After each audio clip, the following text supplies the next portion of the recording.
우리 다 같이 오늘 본문 함께 읽으시겠습니다.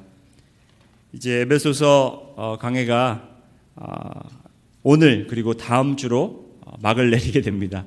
오랫동안 긴 시간 동안 지금 오늘이 이제 15주째가 되니까 16주 동안 에베소서를 깊게 저희가 파헤쳤는데 오늘도 하나님께서 어떠한 말씀을 우리에게 주실지 기대하는 마음으로 우리 다 같이 함께 에베소서 6장 10절부터 20절까지 함께 읽겠습니다. 시작.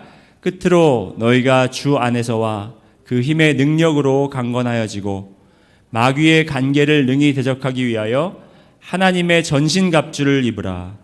우리의 씨름은 혈과 육을 상대하는 것이 아니요 통치자들과 권세들과 이 어둠의 세상 주관자들과 하늘에 있는 악의 영들을 상대함이라. 그러므로 하나님의 전신갑주를 취하라. 이는 악한 날에 너희가 능히 대적하고 모든 일을 행한 후에 서기 위함이라. 그런즉 서서 진리로 너희 허리띠를 띠고 의의 호심경을 붙이고 평안의 복음이 준비한 것으로 신을 신고 모든 것 위에 믿음의 방패를 가지고 이로써 능히 악한 자의 모든 불화살을 소멸하고 구원의 투구와 성령의 검 곧 하나님의 말씀을 가지라. 모든 기도와 간구를 하되 항상 성령 안에서 기도하고 이를 위하여 깨어 구하기를 항상 힘쓰며 여러 성도를 위하여 구하라. 또 나를 위하여 구할 것은 내게 말씀을 주사 나로 입을 열어 복음의 비밀을 담대히 알리게 하옵소서 할 것이니 이 일을 위하여 내가 쇠사슬에 매인 사신이 된 것은 나로 이 일에 당연히 할 말을 담대히 하게 하려 하심이라. 아멘. 아멘. 예, 저희가 이제 15주 동안 배워온 것이 교회의 모습입니다. 그렇죠? 교회. 하나님께서 교회를 세우시고 예수님을 통해서 이제 구원의 역사를 이루셨습니다. 그렇죠? 그래서 십자가에서 예수님이 하실 일은 다 끝내서 예수님은 이제 다 이루셨다고 했어요. 그리고 예수님께서 죽으시기 전에 제자들에게 요한복음 14장, 15장, 16절을 통해서 성령을 약속하셨습니다. 그리고 또 예수님이 다시 부활하셔서도 제자들에게 나타나셔서 성령을 기다리라라고 그렇게 명령하시잖아요. 그렇죠? 성령님이 오시면서 탄생한 것이 교회입니다. 이 교회를 우리가 잘 이해하는 것이, 올바른 교회관이 우리에게 있는 것이 굉장히 중요합니다. 왜냐하면 우리가 교회를 생각할 때 그냥 건물, 우리가 주일날 가서 예배드리는 장소라고 생각하지만 교회는 정말 하나님의 큰 비밀이 담긴 곳이에요. 그래서 우리가 교회의 모형을 살펴보면서 쭉 배워왔지 않습니까? 빨리 우리가 복습을 하고 그리고 넘어가도록 하겠습니다. 1장부터 3장까지가 이제 교회는 무엇인가? 교회는 누구인가? 교회의 정체성에 대해서 배웠죠. 교회의 정체성. 교회는 누구인가? 그래서 교회는 신령한 축복을 받은 자들. 축복을 받은 자들. 여러분 손을 한번 이렇게 머리에 한번 얹어주세요. 축복을 받았습니다. 여러분 축복을 받았어요. 하나님. 느끼세요? 하나님의 축복을? 네. 그리고 여기 우리가 이제 손을 이렇게 모아서 우리는 또 구속되었습니다. 자유를 받았어요. 죄에서 자유함을 얻었고 구속함을 받았고 그리고 예수님 안에서 하나됨. 그래서 옆에 같이 있으면 우리가 손을 잡겠지만 손을 잡는 신용만 하시고 우리가 하나됨. 서로 하나 되고 그리스도 안에서 하나 되고 교회가 하나 되고 그래서 하나 된 모습으로 하나님께 부르심을 받았어요. 하나님의 백성으로 우리는 부르심을 받았다는 겁니다. 이제는 전에는 우리가 세상의 백성이었지만 그리고 우리가 이제 미국의 시민이고 한국의 시민이지만 이제는 천국 시민들로 부르심을 받고 성도라, 세인트라 그렇게 칭함을 받았습니다. 그래서 하나님께서 능력도 허락하셨습니다. 그리고 이 교회를 보시고 하나님이 하나님의 걸작품이라고 그랬어요. 그렇죠? 우리는 걸작품. 여러분 이렇게 하시고 옆에 분들에게 이렇게 이게 액자예요, 액자. 그래서 당신은 하나님의 걸작품 이렇게 한번 해주세요. 당신은 하나님의 걸작품입니다. 걸작품이 보이세요, 여러분? 걸작품이 보이세요? 네, 걸작품이에요, 여러분. 걸레짝이 아니라 걸작품이에요. 잘하셔야 돼요. 걸작품. 걸작품이 되셔가지고 우리는 한 가족으로 하나님께서 만드셨습니다. 우리 그리스도 안에서 한 가족, 원수에서 가족이 되었고 정말 옛사람에서 새사람이 되었습니다. 그래서 하나님 3장에서 들어와서 우리가 비밀 요원이 되었다고 말씀드렸고, 또 후반에 가서 바울의 기도를 통해서 세 가지 기도를 보죠. 속사람의 강건함, 그리고 사랑의 뿌리가 박히고 터가 굳어짐, 그래서 하나님의 모든 충만하심으로 우리가 채워지는 그것이 바로 우리의 기반이 되는 거예요. 기반이 아주 너무 튼튼해요. 왜냐하면 하나님이 세우셨기 때문에 그래요. 여러분의 능력, 나의 능력으로 우리가 기반이라면 금방 흔들리고 넘어질 수밖에 없지만 하나님의 의로 우리가 세워졌기 때문에 그 기반은 탄탄하게 밖에 설 수 없습니다. 그 위에 우리가 서야 되고, 그 위에 이제 행함 시리즈를 통해서 부르심에 합당한 행함, 이방인처럼 행하지 말라, 그리고 사랑 안에서 행하라, 그리고 빛의 자녀와 같이 행하라, 그리고 지혜 있는 자처럼 행하라, 이렇게 해서 우리가 행함의 기둥을 세웠죠. 그래서 이제 이게 높이 올라가서 우리가 행함을 통해서, 우리의 삶을 통해서 이제 교회의 빛이 발해지는 겁니다. 그 위에 이제 지붕이 올라가기 전에 이제 빔이 탁 서요. 거기 빔이 올라가는데 그 빔은 하나님이 세우신 관계의 회복. 관계의 회복은 우리가 그냥 서로 잘 살고 서로 화목하게 지내자 그 정도가 아니고 하나님의 창조의 질서를 우리가 올바로 잡자.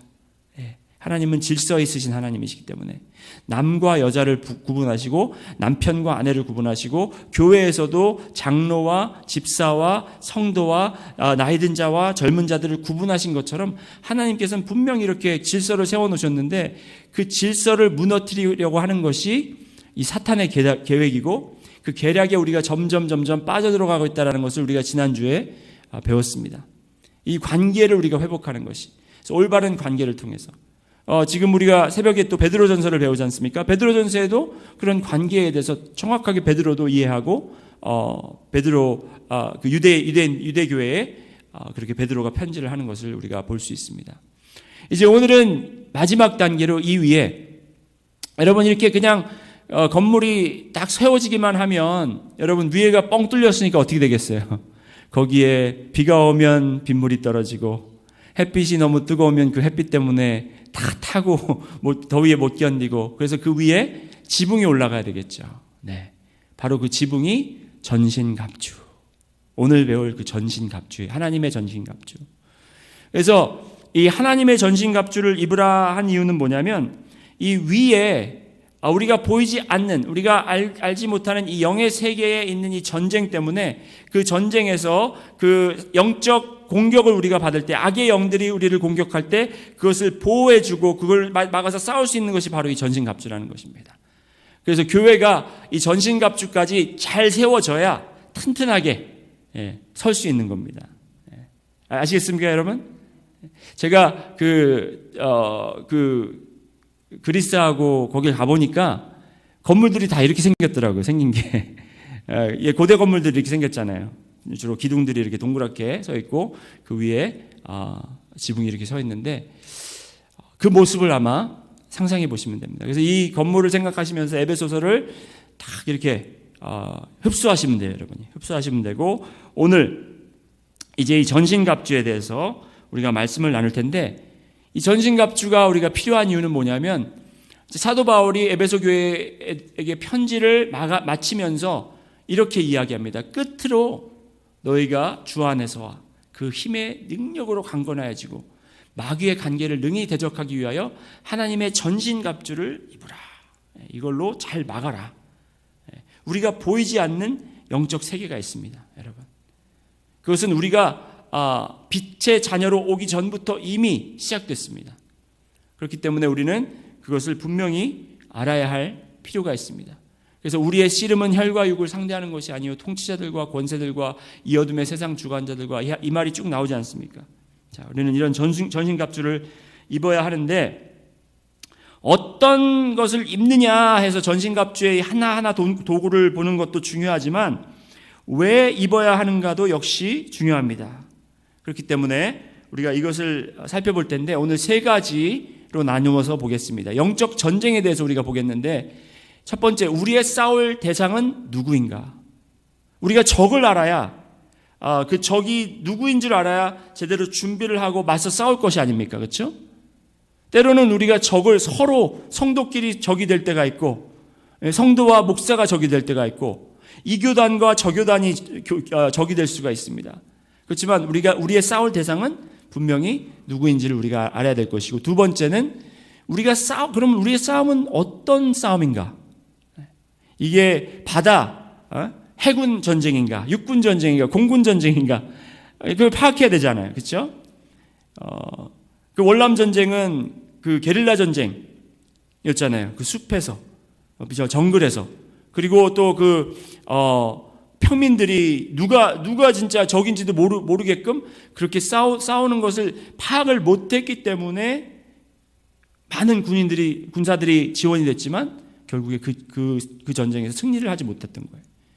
그렇기 때문에 우리가 어떤 싸움인지를 알아야 되고, 마지막으로 어떻게 싸워야 되는가를 알아야 됩니다. 이 세 가지를 놓고, 그러니까 쉽게 이해하시려면 이걸로 하시면 돼요. Who, 우리 싸울 때 대상은 누구인가? Who, 그리고 what, 무엇을 싸우는 것이고, how, 어떻게 싸워야 되는 것인가. 첫 번째로 그럼 우리의 싸울 대상은 누구인가? 우리의 싸울 대상은 누구입니까, 여러분? 사탄이에요, 사탄 마귀. 당연합니다. 당연히 우리의 싸울 대상은 사탄 마귀다. 우리의 적은 사탄 마귀입니다. 여기 보세요. 11절에 마귀의 관계를 능히 대적하기 위하여. 우리의 싸울 대상은 마귀인 겁니다. 그래서 우리가 사탄에 대해서 정확하게 알아야 돼요. 사탄이 누구인가? 어떤 사람인가? 사탄이 물론 하나님을 천사였다가 하나님을 대적해서 땅에 떨어진 그 천사라는 것까지는 우리가 알고 있지만, 그 정도가 아니라 사탄에 대한 깊은 이해를 해야 되는데, 말씀을 보고 우리가 대충 생각하는 게 아니라 말씀을 보고 깨달아야 되는데, 사탄 마귀에 대한 인식에 대해서 우리가 먼저 보겠습니다. 놀라운 사실은 사탄 마귀, 악의 영에 대해서는 세상 사람들도 알고 있어요. 악의 영의 존재는. 그래서 영화도 수도 없이 만들고, 그리고 또 무당들도 악령과 싸우고, 그렇잖아요. 저기 정글에 들어간 그 원주민들도 보면 다 악령들과 싸우고 있다고. 악령이 존재한다는 건 알지만 어떤 사람인지를 모른다는 거예요. 교회에서도 사탄 마귀에 대해서 견해가 다릅니다. 어떤 사람들은 사탄 마귀에 대해서 존재를 부인하거나 무시해버려요. 사탄 마귀다. 예수님께서 다 이기셨는데 그거 걱정하나. 그래서 영적 세계에 대한 생각을 전혀 안 하고 있거나, 아니면 그 존재를 너무 과장시키는 사람들이 있어요. 이 두 가지가 사탄에 대한 큰 미스테이크예요. 사탄 마귀의 존재를 아예 무시해버리거나, 아니면 너무 과장시켜버리거나, 이 둘 다 미스테이크라는 거예요. 그래서 정확하게 알아야 됩니다. 어떤 분들은 재채기만 해도 사탄이 들어갔네. 그런 분들이 그냥 너무 이거 극대화시켜서 너무 이거 불려서 생각을 하니까 모든 게 다 사탄의 역사인 줄 아시는 거예요. 그래서 너무 이거를 과장시켜도 안 되고 너무 이것을 덮어버려도 안 되는데, 정확하게 그럼 사탄이 무엇인가 성서적인 이해를 해보겠습니다. 성경 말씀에 사탄에 대해서 여러 구절들이 나와 있지만, 여러분 첫 번째로 보시면 이거예요. 욥기 1장 6절에서 7절부터 보면, 하루는 하나님의 아들들이 와서 여호와 앞에 섰고 사탄도 그들 가운데에서 온지라. 이게 신학적으로 굉장히 어려운 말입니다. 왜냐하면 하나님 앞에 거룩하지 않은 것은 설 수 없다고 했는데, 사탄도 하나님 앞에 왔다고 그랬어요. 그리고 7절 한번 보시겠어요. 여호와께서 사탄에게 이르시되 내가 어디서 왔느냐? 사탄이 여호와께 대답하여 이르되, 함께 있습니다. 시작. 빨간 거 밑줄 친 거 함께 있습니다. 시작. 땅을 두루 돌아 여기저기 다녀왔나이다. 사탄이 어디를 돌아다닌다고 그랬어요? 땅. 사탄이 여기, 지금 우리가 살고 있는 땅을 여기저기 마음대로 돌아다닌다는 거예요. 그러니까 사탄은 존재한다는 거예요. 예수님이 존재하듯이 사탄도 존재한다는 거예요. 여기에 대해서 우리가 사탄 그거 옛날 일이고, 아니면 하늘에서 영적인 거기 때문에 우리가 느끼지 못하기 때문에 이것은 없는 것이다 하고 무시하고 지나가면 안 됩니다. 그러면 이 사탄은 무엇이냐? 어떤 사람이냐? 요한복음 8장 44절. 너희는 너희 아비 마귀에게서 났느니 너희 아비의 욕심대로 너희도 행하고자 하느니라. 그는 처음부터 살인한 자예요. 진리가 그 속에 없으므로 진리에 서지 못하고 거짓말을 할 때마다 제 것으로 말하나니 이는 그가 거짓말쟁이요 거짓의 아비가 되었습니다. 거짓의 아비예요. 거짓말쟁이. 사단은 뭐라고요? 거짓말쟁이. 거짓의 아버지. 사탄은 거짓의 아버지예요. 그러니까 속임수를 잘한다는 겁니다. 그리고 또 사탄에 대해서 요한복음 12장과 14장에 이렇게 말씀되고 있는데 이제 이 세상에 대한 심판이 이르렀으니 이 세상의 임금이 쫓겨나니라. 이후에는 내가 너희와 말을 많이 하지 아니하리니 이 세상의 임금이 오겠음이라. 세상의 임금이라고 그랬어요. 세상의 임금이란 말은 하나님께서 이 세상을 통치하라고 내준 게 아니라 이 세상이 악하여졌기 때문에 그 악한 사람들을 통치하는 사람이 악한 사람들이 누구를 따르는 거예요? 누구를 닮고 누구를 따르겠습니까? 사탄을 따르게 됐어요. 그렇기 때문에 사탄은 세상의 임금이라는 거예요. 자, 그리고 또 에베소서 우리가 2장 봤을 때도 이 구절을 우리가 본 적이 있죠. 그때 너희는 그 가운데서 행하여 이 세상 풍조를 따르고 공중의 권세 잡은 자, Prince of the Air, 공중의 권세를 잡았다. 이거는 기운을 딱 사로잡았다라는 거예요. 이 흐름을, 역사의 흐름과 이것을 길을 딱 잡고 있다라는 거예요, 사탄이. 예.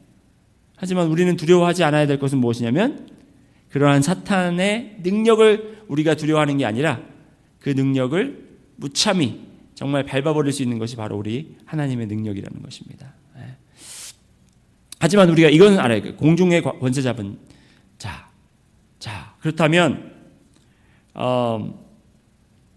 이 사탄은 이 사탄이 정말 이 땅을 두루다니고 그리고 세상의 임금이고 그리고 이 공중의 권세를 잡은 자, 이 사람이라면 도대체 우리는 무엇을 싸우고 있는가? 사탄과 싸우고 있다는 건 아는데 어떤 전쟁을 하고 있는가? 그 답은 사탄의 관계. 11절 보면 마귀의 관계를 능히 대적하기 위하여. 그 관계라는 말이 아까 말씀드렸듯이 스키임이라는 단어입니다. 스키임, 영어로는 스키임. 헬라어로는 메토데이아스. 어떤 말과 비슷하죠, 영어로?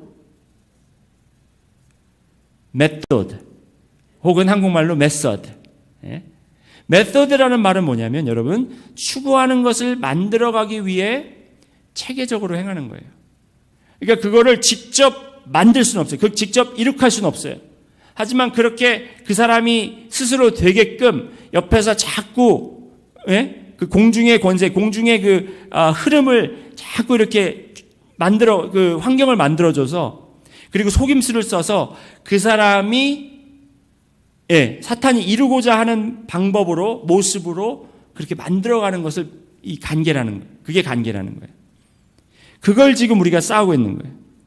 우리의 싸움은 그러니까 사탄이 여러분 그 전설의 고향처럼 막 그 귀신이 사복 입고 이렇게 하얀 소복 입고 머리를 이렇게 탁 흘러내려뜨리고 비 오는 날 하얀 얼굴에 피를 이렇게 흘리면서 내 다리 내놔 이 교회 가지 마 이게 아니에요.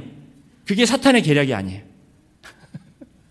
사탄의 계략은 여러분을 무섭게 하거나 여러분을 저주해가지고 여러분의 병이 들게 하거나 아니면 여러분을 힘들게 하거나 이게 아니고 여러분의 환경을 사탄이 정말 하나님과 멀어지도록 빛의 자녀로 살지 못하도록 교회처럼 살지 못하도록 연합하지 못하도록 구원받은 자처럼 행하지 못하도록 그 소망 속에 살지 않고 절망 속에 빠지도록 기뻐하지 않고 슬픔 속에 잠기도록 그렇게 자꾸 입김을 불어넣는다는 거예요.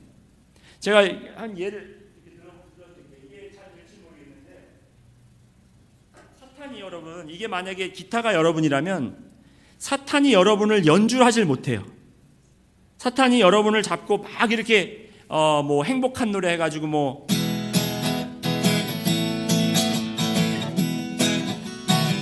이렇게 연주를 하지 못해요. 슬퍼라 그래가지고 마이너로 해가지고 이렇게 못한다는 거예요. 그럼 사탄이 할 수 있는 건 뭐냐? 사탄이 여러분에게 직접 손을 댈 수 없기 때문에, 왜? 여러분은 하나님의 사람이기 때문에. 근데 뭘 할 수 있느냐? 여러분, 이 기타는, 악기는요, 울림통이잖아요. 울림통이 있고 이 줄이 있잖아요. 그래서 제가 만약에 이게 지금 소울이란 말이에요. G라는 노트예요. G라는 음인데 이 음을 직접 연주를 못하니까 거기다가 대고 하면 이 줄이 거기에 맞춰서 흔들리게 돼 있고 바이브레이트 되게 돼 있고 거기 울리게 돼 있어요. 좀 들리세요? 네, 이 울림. 사탄은 그러니까 사탄이 여러분을 연주하는 것이 아니라 여러분이 가지고 있는 연약함, 여러분이 시험에 빠질 수 있는 그런 약점들을 너무나 잘 알고 있기 때문에, 예? 여러분이 욕심이 있다 그러면 그 욕심 코드를 옆에서 자꾸 부르는 거예요. 그래서 너 저거 갖고 싶지? 그러면 속에서 이게 막 흔들려요. 그래서 진짜 갖고 싶네. 그리고 여러분이 약간 남들보다 비교 의식이 있다면은 저 사람이 너보다 뭐가 잘났니? 그러면 거기서 막 흔들림이 있어요. 그래서 그래, 저 사람 뭐가 나보다 잘났다고 저렇게 앞에서 나대나? 그러면서 내가 막 움직인다라는 거예요. 그렇게 하거나 아니면 여러분이 정말 자격지심이나 그 본인에 대한 이제 비판적으로 생각하는 부분이 많단 말이에요. 그러면 여러분에게 너는 아무것도 아니야 하고 낮은 음을 탁 하면 여러분이 그래 나는 아무것도 아니지 하고 거기에 울림이 생긴다는 거예요. 그래서 그 꾀임, 계략, 관계, 그 메서드에 자꾸 빠져서 여러분이 흔들리다 못해 여러분이 스스로 그걸 연주한다라는 거죠. 그게 사탄의 계략이에요. 사탄의 계략이고 사탄의 관계지만 사탄의 또 한계입니다. 여러분을 건들 수가 없어요. 사탄은 여러분에게 진짜 여러분을 생명을 위협하고 이렇게 할 수 있는 게 아니라 여러분의 마음의 약한 부분들을 자꾸 옆에서 그 음을 자꾸 부르는 거예요. 그래서 여러분의 그게 자꾸 흔들리도록.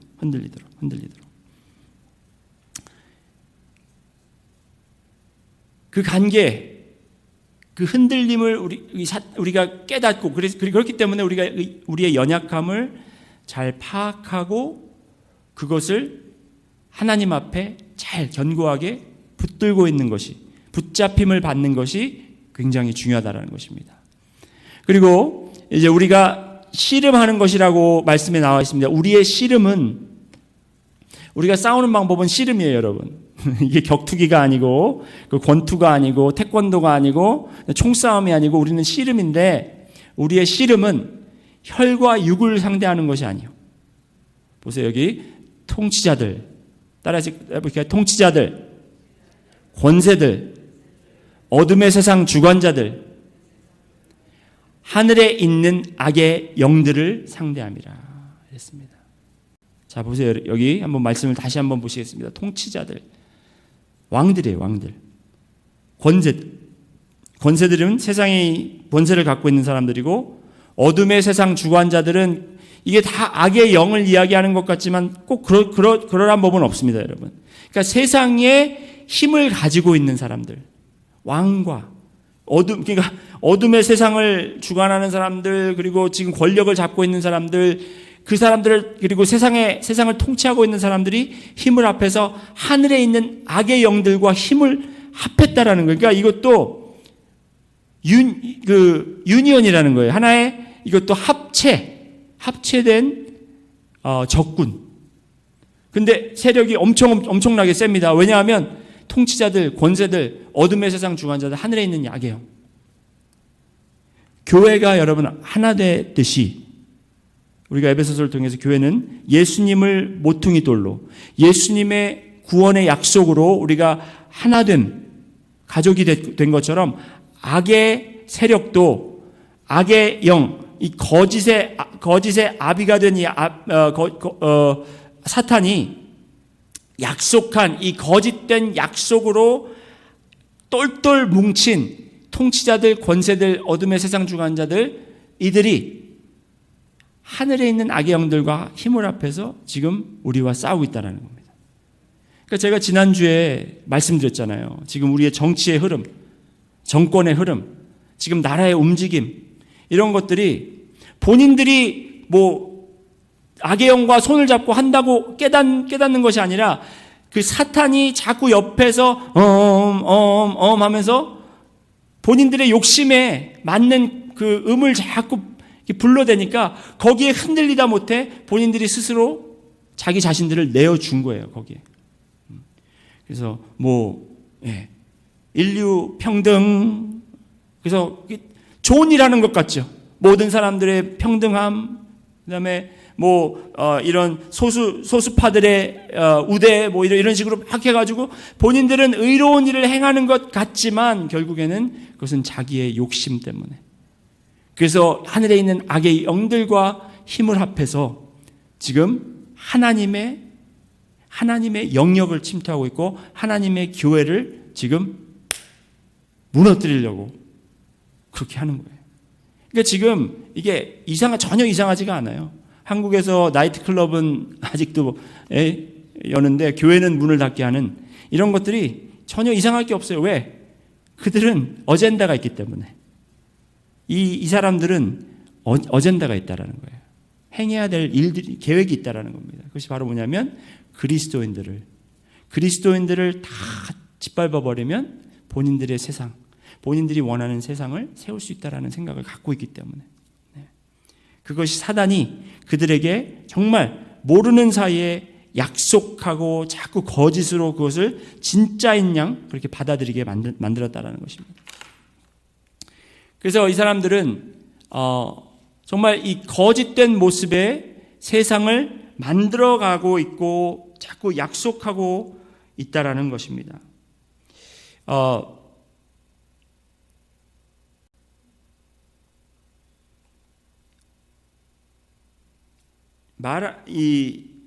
그 한국 방송 제가 예전에 그 유튜브로 아마 봤는지 페이스북으로 봤는지 잘 모르겠지만 그 어쩌다가 제가 비디오를 보게 됐는데 동영상을 보게 됐는데 말하는 대로라는 프로그램이었던 것 같아요. 제목이 잘 기억은 안 나는데 그거는 어떤 프로그램이냐면 그냥 거리에서 사람들을 모아서 거기 거리에서 그 어떤 한 부분에 뛰어난 분들을 초청해서 그분들이 연설을 하는 거예요. 그런데 제가 본 동영상은 어떤 젊은 화가예요. 어떤 젊은 화가가 페인팅을 몇 개 갖고 와서 이렇게 사람들에게 보여줍니다. 그러면서 이 페인팅이 사진이냐 아니면 누가 그린 거냐 그렇게 묻습니다. 그러니까 거기 모인 사람들이 사진 같다. 그랬더니 아니라고. 이건 사진이 아니라 누가 그린 것이다. 근데 실물보다 사진보다도 더 입체적이고 더 실제적으로 그려놨어요. 그러면서 이 사람이 말하는 것이 이 기법을 하이퍼라는 말은 더 많이, realism은 그 실제, 그죠? 실제보다 더 많은 이런 기술인데, 이런 기술이 사용이 되는데 화가들이 왜 사물을 놓고 아니면 사람을 놓고 초성화를 그리든지 그 사물을 그리잖아요. 그러면 그 실제 있는 그 사물과 비슷하게는 그려왔지만 지금은 이제 기술이 많이 발달돼서 여기 잘 보이시는지 모르겠지만 저게 샐러드랑 지금 그 너무나 디테일하고 정말 먹음직스럽고 여기서 당장 스푼을 넣어서 먹고 싶을 만큼 그렇게 진짜 실제적이라는 거죠. 이런 하이퍼 리얼리즘에 대해서 이야기를 하면서 이 화가가 이런 말을 하는 거예요. 제가 거기에 굉장히 놀랐는데 그 다음 말에 뭐냐면 예전에는 미술 하면 진짜 사물이 있고 진짜 사람이 있고 그 진짜인 사람을 진짜인 사물을 닮아가려고 그림 기술이었는데 지금은 기술이 너무 발달해서 바뀌었다는 거예요. 어떻게 바뀌었냐? 이제 사람이 그림을 보고 따라간다는 거예요. 이 거꾸로 됐다는 거예요. 이제 실제 있는 걸 이제 그 모방하는 게 아니라 가짜를 모방하게 된다는 거예요. 그러면서 그 사람이 또 연결해서 이야기하는 게 뭐냐면 지금 우리가 살고 있는 시대가 하이퍼 리얼리즘 시대다.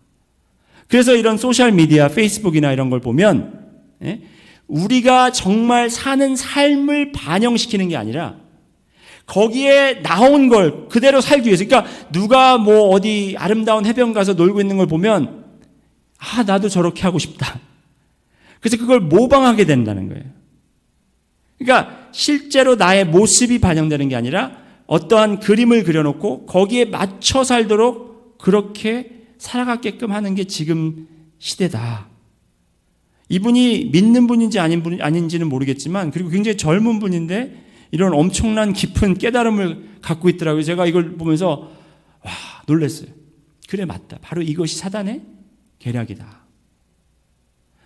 잘못된, 그러니까 먹음직스럽고 보암직스러운 걸 자꾸 우리 눈앞에 갖다 줘서 그게 진짜가 아닌데, 실제가 아닌데도 우리는 그게 실제이냐 그걸 자꾸 따라가고 그것에 돈을 투자하고 그것에 우리의 엄청난 노력을 쏟아 부어갖고 자꾸 그렇게 살아가려고 하는, 거기에 빠져버리는. 그래서 정말 그 사단이 그려놓은 그 거짓 약속과 우리는 싸우고 있다는 것입니다. 마태복음 4장에 예수님을 시험할 때 어떻게 마귀가 시험을 했냐면, 예수님을 이제 그 산에 높은 곳에 올려놓고 마귀가 또 그를 데리고 지극히 높은 산으로 가서 천하 만국과 그 영광을 보여 이르되 만일 내게 엎드려 경배하면 이 모든 것을 내게 주리라. 눈에 보이는 것을 가지고 유혹을 했다라는 겁니다. 그런데 여러분, 눈에 보이는 게 실제입니까? 그렇지 않습니다. 그렇지 않습니다. 디즈니 월드 가시면 거기에 정말 여기 Your dream comes true. 여기가 정말 happiest place in the world 하지만 디즈니 월드가 정말 그 아름답고 장식이 너무나 이쁘고 정말 어떻게 이렇게 얼마나 돈을 많이 투자해서 이렇게 만들어 놨을까 하지만 그 벽 뒤에 이렇게 가보면 그 앞에만 데코레이션이 돼 있고 뒤에는 그냥 똑같은 흙으로 똑같은 벌레들이, 똑같은 더러움들이 거기에 있다라는 겁니다. 이러한 거짓으로 사탄은 많은 사람들을 유혹해 왔고, 지금 특히 이제 이 세상을 통치하고 어둠의 세력을 가지고 있고 이 정권을 잡고 있는 사람들로 하여금 자꾸 이제 그 사람들의 신용을 얻어서 지금 그 사람들을 모아놓고 우리를 또 대적해서 싸우고 있다는 것이죠. 거짓된 약속으로. 다시 말해서 눈에 보이는 부귀영화로 하나님의 나라를 포기하게 만드는 것. 이것이 성경적 역사를 봐도 바벨론이 바로 그 예입니다. 바벨론. 사람들이 모여서 그때 얼마나 힘이 대단했으면 그렇게 높은 빌딩을 그 고대 시대에 그렇게 쌓았다라는 거예요. 연합돼 가지고 하나님께 닿으려고 했다고 하지만 그게 어떤 말이냐면 하나님과 같이 되려고, 하나님과 똑같이 되려고, 하나님과처럼 높아지려고 그 사람들이 그렇게 했고, 그리고 또 아브라함의 조카 롯도 마찬가지로 네가 이 땅을 이쪽으로 가면 내가 저쪽으로 가고 내가 반대쪽으로 가겠다 했더니 롯이 택한 곳이 어디예요? 소돔과 고모라. 소돔과 고모라가 지금 라스베가스 같은 그런 곳이었습니다. 화려하고 부유하고 그런 사람들이 많이 모이는 곳이었지만, 겉으로는 휘황찬란했지만 결국에는 죄악 속에 쩌들어 있는 바로 그런 세상으로 사단은 우리를 유혹하고 있다는 것입니다. 세상을 유혹하고. 자, 그런 거짓된 약속과 우리가 싸우고 있다는 것입니다. 자, 이제 조금 이 영적 전쟁에 대해서 여러분 제가 지금 준비를 시켜드리고 있는데 이제 좀 이해가 되시죠? 그러니까 혈과 육과 싸운다라는 것은 그냥 사탄이 막 우리 밤에 나와서 가위 누르고 막 머리 풀고 와서 교회 가지 마라, 이게 아니고 거짓으로, 거짓된 약속으로 너도 이제 편하게 살아야지 이러면서 네 자식 다 잘 되는 거 봐야지, 이러한 거짓된 약속으로 자꾸 우리를 유혹한다는 거죠. 이런 싸움을 우리가 그러면 어떻게 싸워야 되는가? 하나님의 전신갑주를 입으라. 이제 전신갑주에 대해서 제가 빨리 말씀드리겠습니다. 전신갑주를.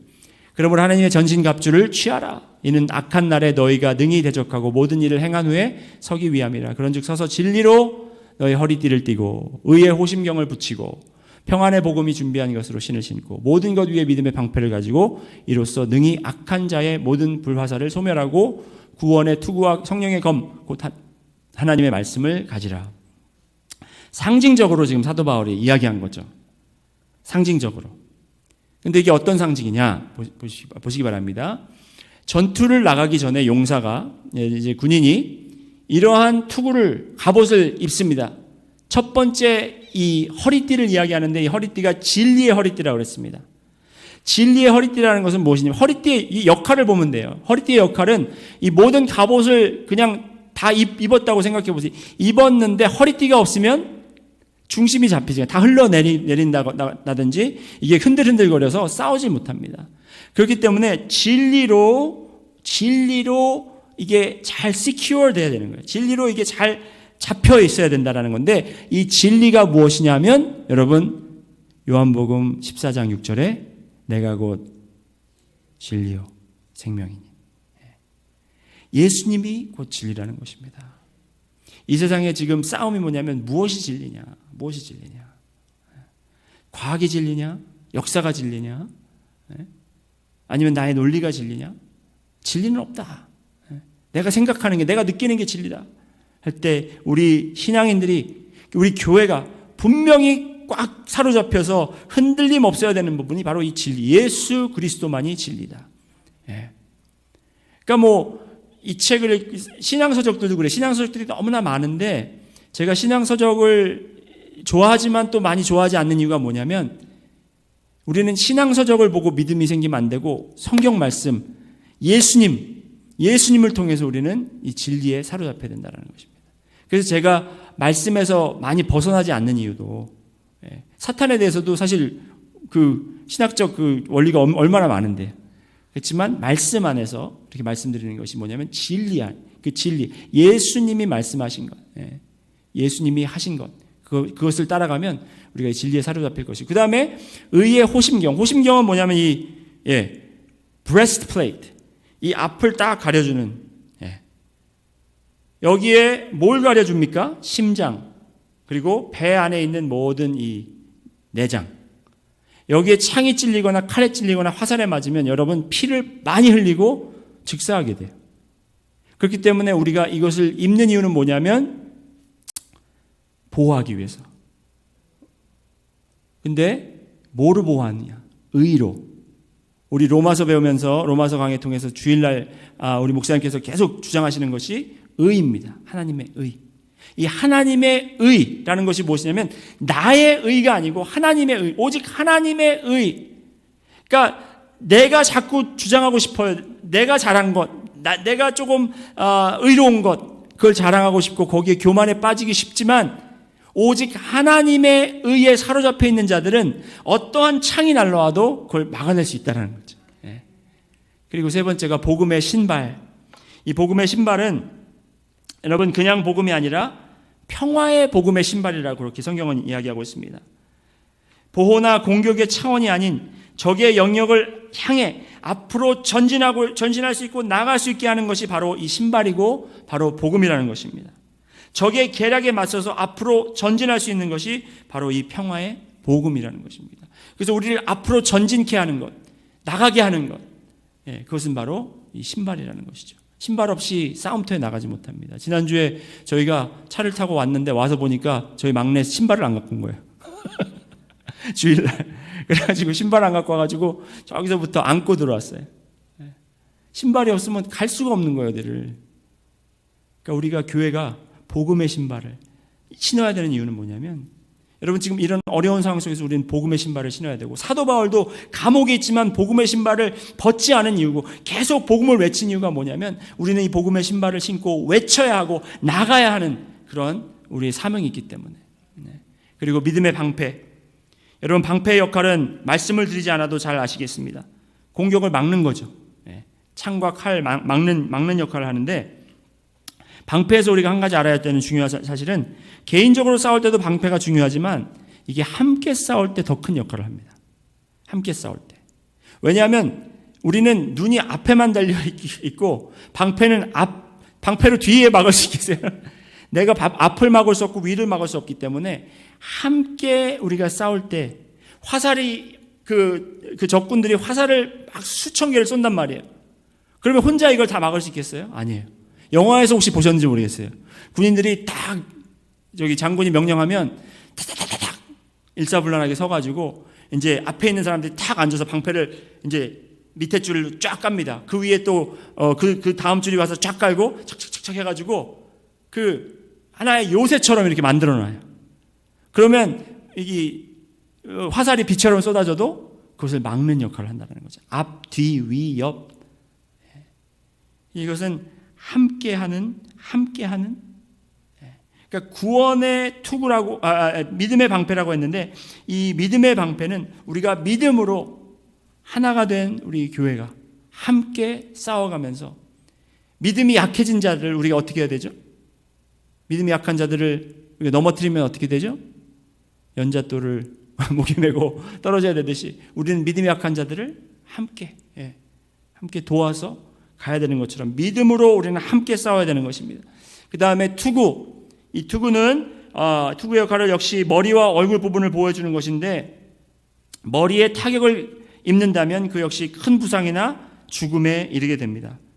구원으로 우리의 마음, 제가 마음 예전에 처음 와서 말씀드렸어요. 마음이 여기 있는 게 아니라 마음이 여기 있다고 말씀드렸죠.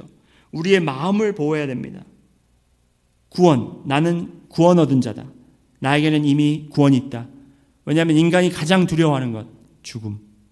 인간이 가장 두려워하는 것, 병 때문에 찾아올 어려움과 고통과 죽음 때문에 우리가 두려워하고 있는데 우리는 구원을 받았기 때문에 아무리 그 구원에 대해서 죽음에 대해서 두려움을 주려고 해도 우리는 그냥 갖다 대는 거예요.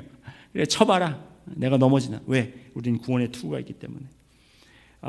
마지막으로 성령의 검, 하나님의 말씀. 이것만이 유일한 공격적 무기가 되는데요. 하나님의 말씀. 여러분 예수님이 잘 보여주셨죠. 예수님께서 시험 받으셨을 때 무엇으로 사단을 물리치셨습니까? 말씀으로. 그래서 우리가 말씀에 온전히 서야 되는 이유는 이 사단이 공격이 왔을 때 그냥 그래 막지 하면서 다 나 잘 입었으니까 방패로 막고 투구로 막고 호심경으로 막고 이 정도가 아니라 우리는 공격을 해서 넘어뜨려야 된다는 거죠. 무엇으로? 성령의 검, 말씀으로. 여러분 저는 군대에 가본 적도 없습니다. 근처도 못 가봤는데 그래서 잘 모르지만 아마 군대 다녀오신 분들은 아실 겁니다. 군대에 가 있다고 해서 항상 전쟁에 참여하는 것은 아닙니다. 맞죠? 항상 전쟁에 참여하는 건 아니에요. 하지만 군인들에게 요구되는 것은 적군이 언제, 어느 때, 어디서 치고 들어올지 모르기 때문에 항상 긴장을 놓치지 않고 준비하며 그 다음에 상사의 명령을 기다리고 그대로 수행하고 따르고 다른 전우들과 함께 하나가 되는 것이 바로 군사의 책임이라는 것이 역할이라는 것입니다. 여러분 18절 한번 보시겠습니다. 18절에 다 함께 읽으실까요? 시작. 모든 기도와 간구를 하되 항상 성령 안에서 기도하고 이를 위하여 깨어 구하기를 항상 힘쓰며 여러 성도를 위하여 구하라. 이 한국 성경으로 보면 잘 나오지 않는데 영어 성경으로 보면 이렇습니다. Praying at all times in the Spirit with all prayer and supplication. To that end, keep alert with all perseverance, making supplications for all the saints. 여기 all이라는 말이 계속 반복이 됩니다. all times, all prayer, all perseverance, and all the saints. 여러분 기도는 어떤 역할을 하냐면 하나님과 성도의 통신망. 우리가 그냥 정신만 차리고 있다고 해서 되는 게 아니라 우리가 통신망이 열려 있어야 돼요. 전쟁이 있을 때 저기 앞에 가 있는 그 그 신호탄을 책임진 사람이 있잖아요. 적군이 오는 걸 보고 신호탄을 날립니다. 그러면은 그 다음 사람이 또 신호탄을 날리고 그 다음 사람이 이게 연결이 돼야 되는데 내가 자고 있으면 그 한 사람이라도 그걸 연결을 못 시켜주면 적이 쳐들어올 때 막지를 못하는 거예요. 그렇기 때문에 기도는 여러분 이 통신망을 열어놓는 거고 깨어있는 거예요. 그래서 이 깨어 있으면서 우리가 기도할 때 정말 우리가 영적 전쟁이 어떻게 찾아오는지 알고, 또 이 기도를 통해서 하나님과의 통신망도 열리지만 기도를 통해 모든 성도들과 교회들과 연결되어 있는 것을 우리가 깨달을 수 있다는 것입니다. 기도는 그러니까 여러분 하나님과 연결되고, 기도는 또 이게 모든 교인들과도 연결될 수 있다는 거예요. 사단의 조직력이 엄청나다고 아까 말씀드렸죠. 모든 통치자들, 모든 악의 세력들, 모든 정권을 가진 사람들, 이 사람들이 합쳤습니다. 이거 대단하네. 그런데 여러분, 겁낼 게 없어요. 왜? 우리는 하나님과 일단 연합이 돼 있고, 그리고 교회와 연결이 돼 있어요. 우리 사실 어거스타 순복음교회만 생각하면 좀 열약할 수 있을 것 같아요. 연세들도 많으시고 또 남자분들이 많이 없기 때문에 김효세 목사님과 저랑 대표로 나가 싸워야 되겠지만 우리가 걱정하지 않을 것은 무엇이냐면 우리가 다른 교회와도 모든 성도들과 연결이 되어 있기 때문에. 여러분, 사도 바울이 에베소 교회에 기도를 요청하죠. 19절에 18절 또 19절에 또 나를 위하여 구할 것은, 사도 바울이 에베소 교회에 기도를 요청하는 거예요. 내게 말씀을 주사 나로 입을 열어 복음의 비밀을 담대히 알게 하옵소서 할 것이니. 그러니까 이게 뭐냐면 연락망을 이제 여는 거예요. 기도를 서로 하면서. 감옥에 있어도 그가 걱정 안 되고, 감옥에 있어도 이 복음이 앞으로 전진해 나가는 것이 끊이지 않는다라는 것을 분명히 깨달은 이유가 뭐냐면 본인만 하는 게 아니라 교회가 함께 하고 있기 때문에. 사이럴백 교회 릭 워런 목사님, 제가 그 선교 대회가 있었는데 거기서 통역을 제가 맡았었거든요. 근데 그 목사님이 하신 말 중에, 교회가 이제 앞으로 마지막 추수 때에 교회가 맡아야 하는 이유를 8가지를 말씀해 주셨는데, 제가 8개는 다 말씀 못 드리고 몇 가지만 말씀드리는데, 교회가 맡아야 하는 이유는 뭐냐면 교인 수가 엄청나기 때문에, 성도들이 엄청난 수가 있기 때문에. 그분이 말씀하신 게, 교회는 21억에서 23억의 교인들이 교회에 속해 있다는 거예요. 21억에서 23억이라는 수는 세계 인구의 3분의 1이 교인이라는 거예요. 우리가 물론 다른 교리 때문에 조금 동의하지 않고 하는 것이 있지만, 우리가 하나님이 유일하신 하나님이시고 예수 그리스도만이 우리의 구원자시다라고 고백한다면 우리는 한 형제예요. 우리는 한 가족이라는 거예요. 함께 싸울 수 있다는 거예요. 23억 되는 사람들이 함께 뭉친다면 엄청난 힘을 발휘할 수 있고, 그리고 또 다른 이유는 교회는 세계 곳곳에 세워져 있다는 겁니다. 이 세상 어디 가더라도 교회는 있다는 거예요. 그렇기 때문에 이렇게 엄청나게 퍼져 있는 이런 교회를 총동원해서 우리가 함께 기도하고 함께 이 영적 전쟁을 우리가 싸운다면, 여러분, 사탄은 아무런 힘을 발휘하지 못할 것입니다. 영적 전쟁은 혼자 하는 것이 아닙니다. 우리가 서로를 위해 항상 기도하는 이유는 하나님께서 우리의 대장이 되시고 성령님께서 우리를 지시하시고, 그리고 교회가 함께 군사가 되어 적과 맞서 싸우고 있음을 우리가 분명히 깨닫게 하기 위함입니다. 그래서 우리가 기도를 항상 all time for all people with all perseverance 해야 되는 이유는 하나님 명령을 듣고, 그리고 성령님의 지시를 받고, 그리고 또 우리가 교회가 서로 연결이 돼서 우리가 직접 나가서 싸우지 않더라도, 여러분, 우리 교회 후원하는 선교사님들 계시잖아요. 그분들 위해서 기도하시면 그분들이 맨 앞줄에 나가서 싸우고 계시지만 그분들을 통해서 우리도 함께 싸우는 겁니다. 그렇게 교회가 하나가 되어서 이 영적 전쟁에 임하는 자세가 지금 시대에 더더욱 필요할 것이라는 것을 믿습니다. 기도하겠습니다.